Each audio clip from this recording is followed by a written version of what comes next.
ಮುದಗಲ್ ಪಟ್ಟಣವನ್ನು ತಾಲೂಕು ಕೇಂದ್ರವನ್ನಾಗಿ ಘೋಷಣೆ ಮಾಡಬೇಕು ಹಾಗೂ ಪಟ್ಟಣಕ್ಕೆ ಶಾಶ್ವತ ಕುಡಿಯ ನೀರಿನ ಯೋಜನೆ ಆರಂಭಿಸಬೇಕು ಎಂಬ ಬೇಡಿಕೆಯನ್ನು ಮುಂದಿಟ್ಟುಕೊಂಡು ಪಟ್ಟಣದ ಕರ್ನಾಟಕ ರಕ್ಷಣಾ ವೇದಿಕೆಯ ಕಾರ್ಯಕರ್ತರು ಮಂಗಳವಾರ ಹಟ್ಟಿ ಚಿನ್ನದ ಗಣಿಯವರಿಗೆ ಪಾದಯಾತ್ರೆ ಮಾಡಿದರು. ಪಟ್ಟಣದ ಬೇಡಿಕೆಯನ್ನು ಹಟ್ಟಿ ಚಿನ್ನದ ಗಣಿಯ ಕಾರ್ಯಕ್ರಮಕ್ಕೆ ಆಗಮಿಸುವ ರಾಜ್ಯದ ಮುಖ್ಯಮಂತ್ರಿಗಳ ಮುಂದೆ ಮಂಡಿಸಿ ಪರಿಹಾರ ಕಂಡುಕೊಳ್ಳಬೇಕು ಎಂಬುದು ಕರವೇ ಕಾರ್ಯಕರ್ತರ ಉದ್ದೇಶವಾಗಿದೆ.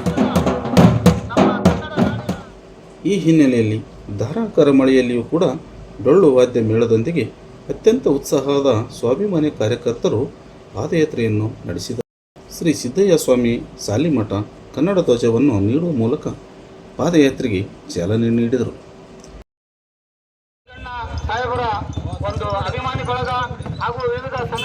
ಈ ಸಂದರ್ಭದಲ್ಲಿ ಪುರಸಭೆ ಉಪಾಧ್ಯಕ್ಷರಾದ ಎಸ್.ಕೆ. ಅಜ್ಮೀರ್ ಬೆಳ್ಳಿಕಟ್, ಕೆಪಿಸಿಸಿ ಹಿಂದುಳಿದ ವರ್ಗಗಳ ಕಾರ್ಯದರ್ಶಿ ತಮ್ಮಣ್ಣ ಗುತ್ತೇದಾರ್, ಮಂಜುನಾಥ್ ಬನಿಗಳ್ಕರ್, ಮೈಬೂಬ್ ಕಡ್ಡಿಪುಡಿ, ಎಸ್.ಎನ್. ಖಾದ್ರಿ, ಖಾಲಿದ್ ಪಾನ್ಶಾಬ್, ದುರ್ಗಪ್ಪ ಕಟ್ಟಿಮನಿ, ಶಿವರಾಜ್ ತಳವ, ಹುಸೇನ್ ಬಾಷಾ ಸೇರಿದಂತೆ ಕರ್ನಾಟಕ ರಕ್ಷಣಾ ವೇದಿಕೆಯ ನೂರಾರು ಕಾರ್ಯಕರ್ತರು ಇದ್ದರು.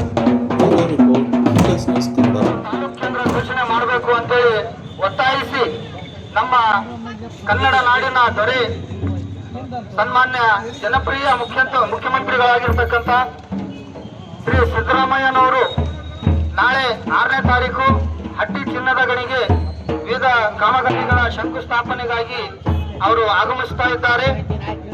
ನಮ್ಮ ಮುದಗಲ್ ಪಟ್ಟಣದ ಜನತೆಯ ಪರವಾಗಿ ಇವತ್ತು ನಾವೆಲ್ಲರೂ ಮುದಗಲ್ ಪಟ್ಟಣದಿಂದ ಪಾದಯಾತ್ರೆಯ ಮೂಲಕ ಹಟ್ಟಿ ಚಿನ್ನದ ಗಣಿಗೆ ಹೋಗ್ತಾ ಇದ್ದೇವೆ.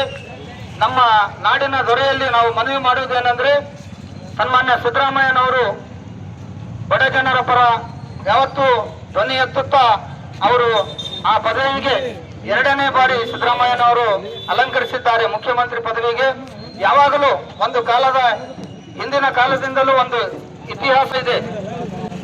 ಯಾವಾಗಾದರೂ ಮುಖ್ಯಮಂತ್ರಿಗಳು ಯಾವ ಭಾಗದಲ್ಲಿ ಬರ್ತಾರೆ ಆ ಭಾಗದ ಸಮಸ್ಯೆ, ಜ್ವಲಂತ ಸಮಸ್ಯೆಗಳನ್ನು ಅರಿತು ಆ ಸಮಸ್ಯೆಗೆ ಪರಿಹಾರ ಕಂಡುಕೊಳ್ಳುವಂತಹ, ಪರಿಹಾರವನ್ನು ಕೊಡುವಂತಹ ವ್ಯವಸ್ಥೆ ಹಿಂದಿನಿಂದಲೂ ನಮ್ಮ ಮುಖ್ಯಮಂತ್ರಿಗಳು ಮಾಡ್ತಾ ಬಂದಿದ್ದಾರೆ.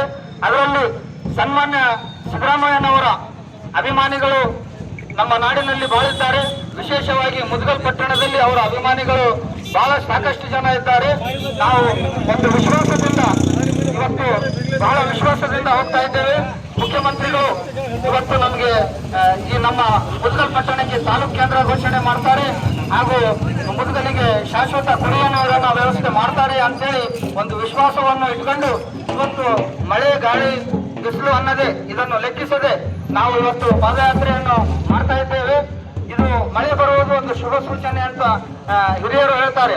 ಅದರಂಗೆ ಇದು ಎಷ್ಟಾದರೂ ಮಳೆ ಬರಲಿ ಈ ಪಾದಯಾತ್ರೆ ನಿಲ್ಲುವುದಿಲ್ಲ. ನಾವು ಈ ಪಾದಯಾತ್ರೆಯನ್ನು ಮುಂದುವರಿಸುತ್ತೇವೆ. ಆದ ಕಾರಣ ಈ ಒಂದು ಪಾದಯಾತ್ರೆಗೆ ಚಾಲನೆಯನ್ನು ಕೊಡಲಿಕ್ಕೆ ಶ್ರೀ ಸಿದ್ದಯ್ಯ ಸ್ವಾಮೀಜಿ ಸಾಲಿಮಠ್ ಅವರು ಆಗಮಿಸಿದ್ದಾರೆ. ಅದೇ ರೀತಿಯಾಗಿ ಇನ್ನೋರ್ವ ಧರ್ಮಗುರುಗಳಾಗಿರ್ತಕ್ಕಂಥ ಮೌಲಾನಾ ಮೊಹಮ್ಮದ್ ಹಾಶಿಂ ಅವರು ಜಾಮಿಯಾ ಮಸೀದಿಯ